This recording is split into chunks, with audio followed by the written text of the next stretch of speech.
I knew that. But I want to do something with this.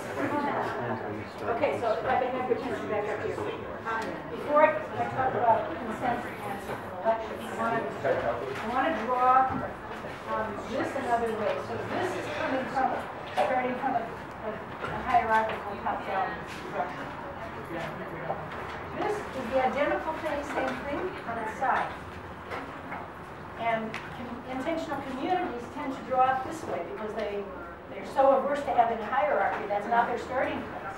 But they need a structure so that they get stuff done. So towards the left, I tried to cross off this. I didn't need circles here. I just meant to color. This is the top circle here, and this is more abstract, more general, more long-range concern. So the top circle is the most long-range, the most abstract, most general. And as you move in this direction, it's more focused, more specific, more concrete. And you can have more circles from that. I want to pass out a variation on this line. But I guess they're elected.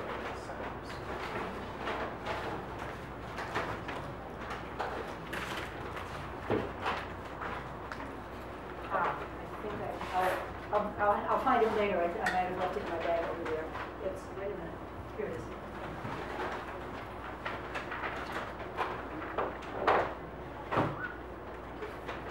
So this is another variation. So this is from Pioneer Valley Co-Housing in Massachusetts. Jerry Koch Gonzalez is a member of my consulting group. He's also a sociocracy trainer and consultant. And this is his drawing based on the structure that they've been using. Sociocracy now, we might call it dynamic governance. Dynamic governance and sociocracy are identical. They're two different names for the same thing. They drew it this way, and they don't actually have a board, but they do have a general circle. So I wanted to be. I'll leave this out. People can take this later. I'll pass it around. If you don't want one, just pass it on. But I know the people in the communities will want this. So it's just another way of understanding. How many people are in this co-housing? The one in Massachusetts? Yeah. I knew that one time. I don't remember. I'm guessing 50 or 60 households, but I'm not sure. Yes. But that kind of. Actually, unless you need it right now, we're going to get to questions in a moment. Okay, so I want to talk about consent. When we're making decisions together, the decision-making method is consent. And consent means, can you live with it? So we're not looking for the perfect solution. We're not even looking for our favorite solution. We're looking for somebody that everybody can live with, meaning they could do their job toward our common aims if we have this policy. Another way of saying it is it in your range of tolerance? Another way of saying the same thing is it safe enough to try? And remember, every policy has a time period, so we're going to try it for X period of time.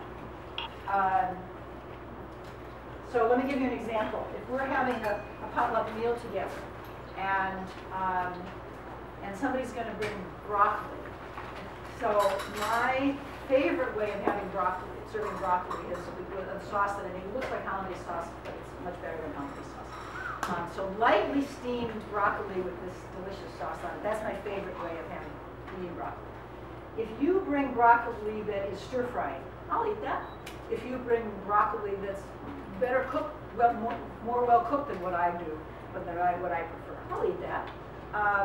Raw, maybe wouldn't eat very much of it. If, on the other hand, or barbecued, I might eat.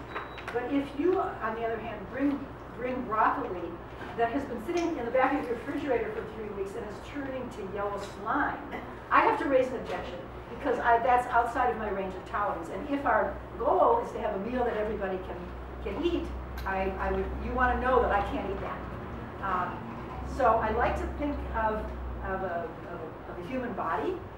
Every cell and every organ has a perspective that is critical to the whole. So suppose your heart and your lung and your gut were having a conference one day, trying to make some decision, and any two of those could overrule the third. But if the one being overruled, suppose it's your gut might know something that the other two don't know, you could be dead tomorrow. We can't afford to lose any of those voices. Likewise, at any level of an organization, everybody has a different perspective, and it's all needed. The people down doing the work, absolutely. The people at the top have a different perspective that's absolutely key. So, and everything in between. So the whole point is to get all of these perspectives, pool our intelligence, and get decisions that are more intelligent than any one of us can be singly. So when we do when we're having a policy decision, when we're doing consent decision making, I already talked about this. I'm going to ask each person in turn, do you have any paramount objections to this policy? And then we collectively own those objections and problem solve. So now I want to demonstrate how to do an election. The group that was right here, could I ask you to do it with me? And I'd like you to somehow get chairs up here. Can we get to the problem solving process? Probably not. I might answer a couple of questions about it. So to learn all of sociocracy is a 2 or 3 day workshop. This is a sample.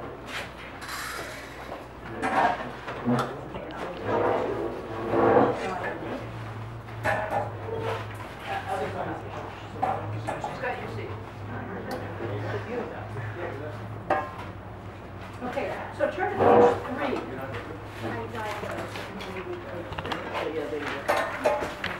Turn to page 3. This is the process for the election.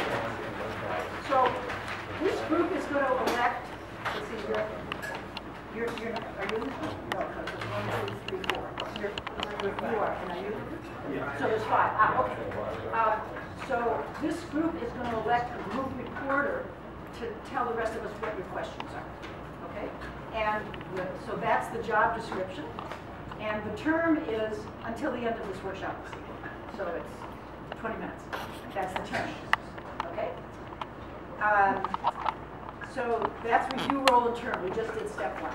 Step 2 is the fill out a nomination form, which I had to leave something behind, right? So I have nomination forms that look like the bottom of that page.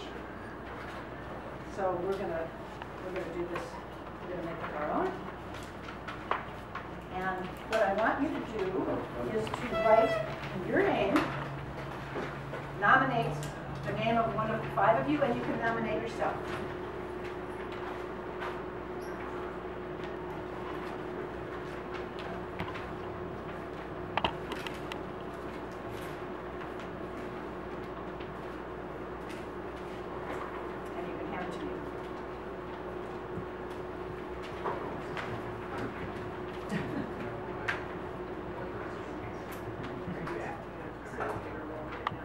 I'm a facilitator, and I'm an external facilitator because I don't know the script, so I'm not taking part in the question. I'm just facilitating. Ordinarily, I'm. So this is very interesting. So 3 of the 5 folded their ballots. We're so used to ballots being secret. This is a very, I didn't talk about this, but there are 3 values that sociocracy is based on, and one of them is transparency. What are the other 2? I think it says it on the first page. Effectiveness and equivalence. All right. I do. I hope I. Okay. So I'm now going to ask. Let's see. I'm going to ask each of you. I'm going to read out your nomination form and ask you to tell us why you nominated the person that you did. So Harriet, you nominated Isabel. Would you tell us why, please? I really remembered her name. And I like the way she speaks.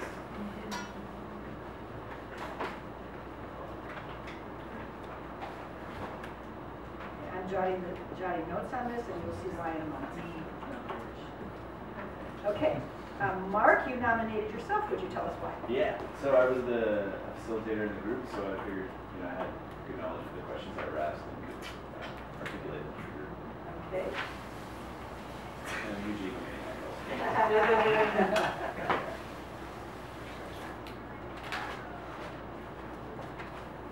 Okay, and Isabel, you nominated Mark. Would you tell us why? What he said.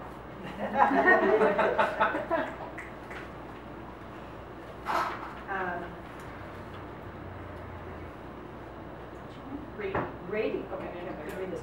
Rating, you nominated Mark, would you tell us why? The exact same reason for being a scribe and being familiar with the questions and using them. Okay, and Jeremy, you nominated Isabel, would you tell us why? But she's really good at what she does. Could you say a little more? She asks the right questions. Okay.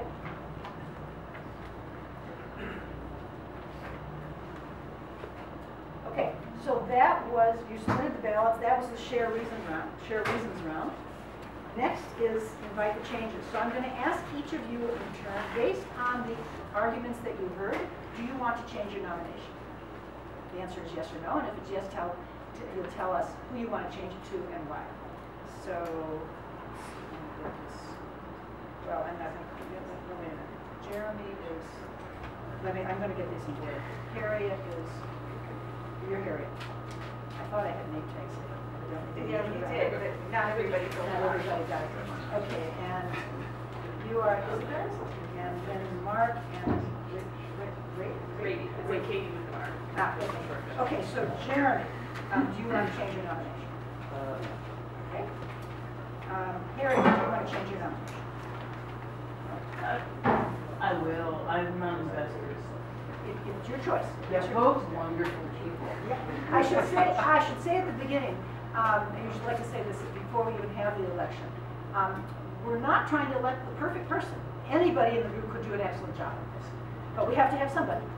So, yeah. So you want to make a change to your nomination? No. Okay. Wait, you're Isabel. Do you want to change your nomination? No, but are we discussing whether we're amenable to a change or just whether we want to? Whether you want to change your nomination. Okay, no. Okay. And Mark, do you want to change your nomination? No. Okay. And Brady, do you want to change your nomination? Okay. So that was the invite changes round. I am now going to propose somebody to fill this role based not on the numbers, although it may coincide with that, but on the strength of the arguments that I heard. Okay? Sometimes those are the same, but sometimes they're not.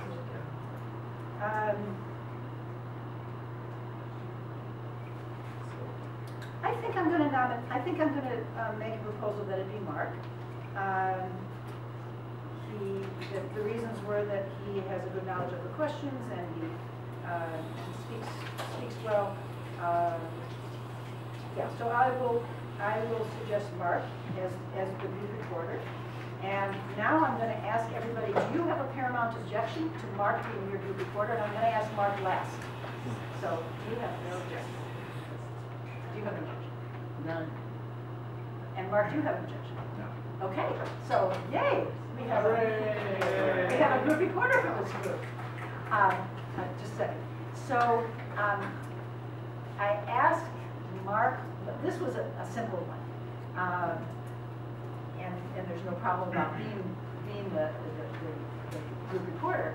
But in a working, in any kind of organization, there's going to be more to it than this kind of election, and you're going to know a lot more about each other, usually.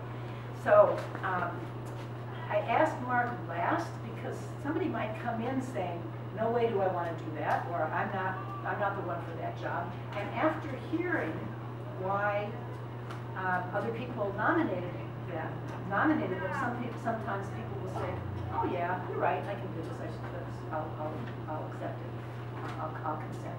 So we always ask the person who's doing it last. So I want to do a quick debrief and then we'll get some of this group's questions. So any questions or reactions from this group, and then I'll take questions from you about the process. Go ahead. It seems like the facilitator plays a pretty important role since they're hypothetically we're going to end up with the proposal that they brought forth unless people object. So is there a process for selecting a facilitator or how do you? Very good question. Yes, the facilitator is elected by the group. So back to Who facilitates that election? sorry? Who facilitates that election? And anybody can do that. So back to this drawing. Each group has 4 roles that need to be filled. One is the operational leader, selected by the circle above it. In an intentional community, sometimes the leader is selected by the circle itself. But each circle also has a facilitator, a meeting administrator that also serves as secretary, and the elected link. So the facilitator is elected by the circle, and there's a whole process of measuring and giving the person feedback to help them improve over time. And the facilitator actually has less power than it looks like. It's a very common question until people get used to having to making decisions by consent, because all of you have the power of objection. And we have to have a start. We have to choose somebody, and somebody has to make a proposal. I actually don't have to make it as facilitator. I could ask somebody else in the group to make a proposal based on the strength of the arguments you've heard, but usually the facilitator does it. So is there any other questions or reactions from this group, and then I'll get the whole. I just think that raises like the idea of like selecting somebody structurally to actually use their judgment, like to be very specific about like that person in that moment, in that decision, making a judgment call and then using that as part of the process. That's something that's unique to me about this kind of decision-making process. Yes. I think is really powerful. Yes, Yeah. and the facilitator is elected because people have some confidence in how the person does the job.